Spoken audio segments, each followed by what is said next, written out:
You want to know how quickly a life can go sideways? Try watching three sheriff's cars barrel down your driveway at sunset, lights flashing, neighbors gawking from behind their curtains like it's the 4th of July parade and the only thing missing is the popcorn.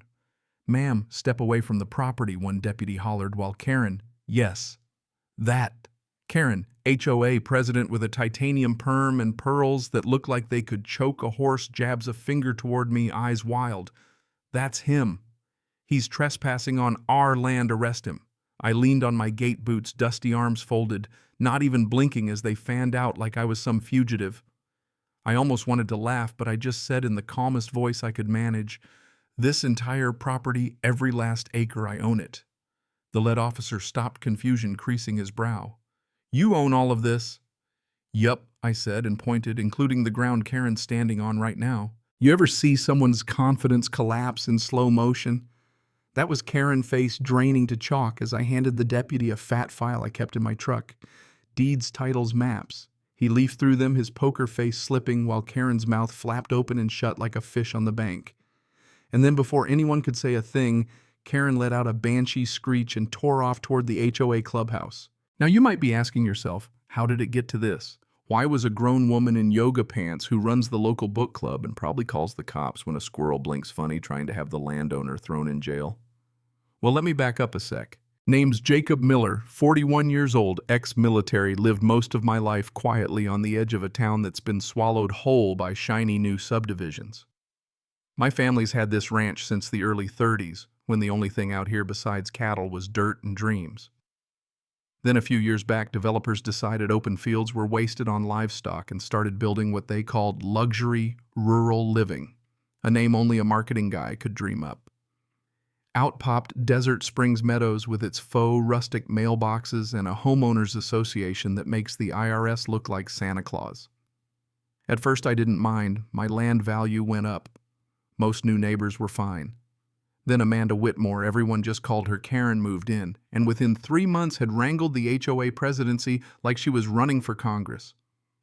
Suddenly I was getting newsletters, friendly reminders, and one day a notice duct taped to my barn. "You are in violation of HOA Code 7 for unauthorized storage of farm equipment.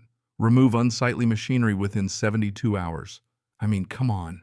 So I did what any reasonable man would do. I went to the next HOA meeting, sat in the back listening, letting Karen run her mouth about flower beds and uniform fence colors. When she tried to rope me into painting my barn HOA red, I just told her politely that Miller Ranch isn't and never was part of their little club. You'd have thought I'd spit on the communion wafer the way she looked at me. Well, that didn't slow her down.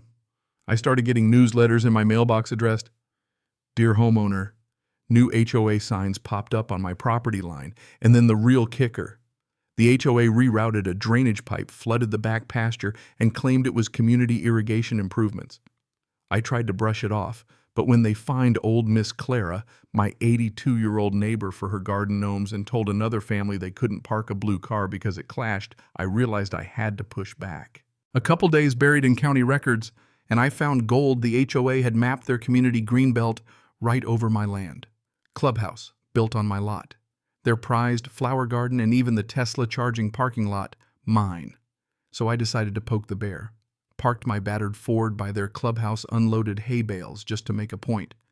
Karen nearly combusted on the spot, shrieking about community property. When she called the cops, we ended up right back at the top of this story.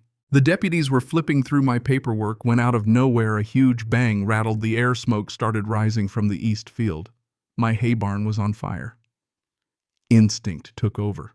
I sprinted across the pasture, boots pounding, smoke burning my throat. The barn was ancient, built by my granddad, full of hay feed and Dad's old tractor. Neighbors came running with hoses and buckets, but it was no use. By the time the fire trucks arrived, the roof had caved in, the tractor was a melted hunk of metal, and my heart just about broke. The fire chief pulled me aside, voice low. "This wasn't an accident, Jacob."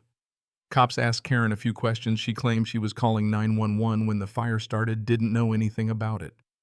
But the next morning, I remembered my old trail cam by the shed. Sure enough, it had caught a grainy video of a teenager in a neon hoodie tossing something flaming into the barn. Recognized him from around Karen's place, gave the footage to police. They opened an arson investigation, but things were just getting started. Then came the twist. My neighbors, even the ones who'd avoided me, started showing up, one after another. Did you know the clubhouse is on your land? They planted flowers over your fence, sheepish, apologetic, nervous. It was like the whole neighborhood was waking up to what the HOA had become. Karen disappeared for a few days, rumors swirling. I kept digging, found that not just the clubhouse, but the playground, half the walking trail, even the underground pipes, all cut across my land, never bought, never leased. Time to lawyer up. Found a land use guy out of Flagstaff, Donald Ree. He flipped through my stack of deeds, satellite photos, survey maps, and shook his head. You could shut them down, Jacob. Sue. Evict the works. I didn't want to be the villain. I just wanted peace. So I gave the HOA a choice: pay me back rent for 7 years, or sign a lease and follow my rules. Karen didn't answer. She doubled down, posting flyers, calling me a fraud, whipping up an emergency HOA meeting where she painted me as the devil out to bankrupt the community. I let her rant, then laid out my evidence. The room went dead quiet. Didn't take long before the HOA, out of options, sued me for encroaching on community land, demanded I tear down my gate and fences. I just laughed. My lawyer told me, let them come, court's the last place they want to be. I countersued for trespass, fraud, and property damage, including the fire. The news got wind of the mess. Karen, desperate, went on TV in tears, blaming me for destroying the community. I remembered what Grandpa always said: land remembers, son. Treat it right and it'll stand by you. So I brought in a drone mapping crew, every inch, every line GPS verified. The results were damning. Not only were they squatting, they'd built new pipes, trails, and even proposed an amphitheater, all on my side. That week, Karen padlocked my own gate, hung a no trespassing sign with the HOA logo. Sheriff Daniels showed up, bolt cutters in hand. Unlock it, ma'am. When she refused, he cut the lock, handed it to me, and walked me back onto my own land. Karen's threats grew shriller. 3 days later, a bulldozer showed up, knocking down my fence for their new community project. No permits. Sheriff and county shut them down, but I'd had it. That night, while walking the property, I found something near the woods, a freshly dug pit. Inside, a stash of HOA documents, fines, old meeting notes, and here's the bombshell: a signed letter showing Karen. Knew the land was mine all along. As I climbed out, I heard a twig snap. A shadow darted away through the trees. Yeah, paranoia's a thing out here. I digitized everything, sent copies to my lawyer. That's when the anonymous threat started. One night, a silver SUV crept along my fence line, no lights, just the moon glinting off the roof. Next morning, Donald called Jacob. We're filing for a full injunction. This goes beyond a land dispute, it's criminal now. A couple days later, the HOA's developer, Mark Lewin, shows up at my gate in a suit that probably cost more than my barn. Look, Mr. Miller, why don't we settle? Here's a check, sign over the rights and walk away. I slid the folder back. No deal. He left, but within hours, someone cut my power. Sabotage clear as day. I doubled my security, invited an old army buddy to help keep watch. The tension was thick, neighbors bringing casseroles, letters. One guy even offered to help rebuild the barn. The community was starting to see. Then Donald dropped the real twist. Karen and Mark had embezzled over $300,000, funneling HOA dues into a shell company. Armed with proof, I called a meeting, invited everyone, showed them the evidence. Folks gasped, some cried, but most just thanked me for standing up. I figured things might settle until the next morning when I found my barn, spray-painted blood red. You were warned. Next to it, a dead calf, poisoned. That's when I stopped playing nice. Sheriff Daniels was out in minutes. We're filing animal cruelty charges, Jacob. This is more than vandalism, it's criminal harassment. I pushed for full dissolution, filed with the court to break up. The HOA dissolve. The board bring everything into the open.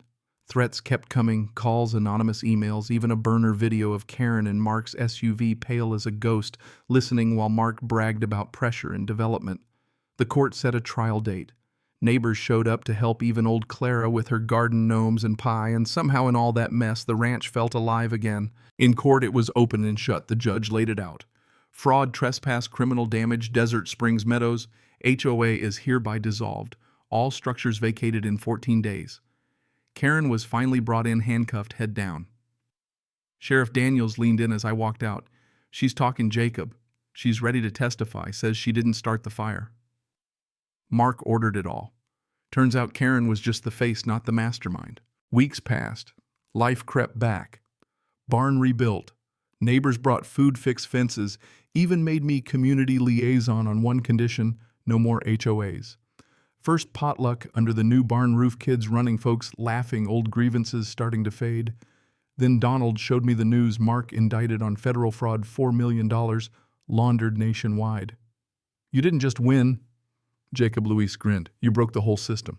And sitting there watching the sunset over a field that had seen fire, theft, and fear, I realized you can take a man's barn, poison his field, try to rewrite history, but you'll never take the soul of a man who knows who he is. And you sure as hell won't take his land. So tell me, after all that, do you think justice was served, or did I just get lucky? Drop your thoughts below, because out here, neighbor, every story's got more sides than you think.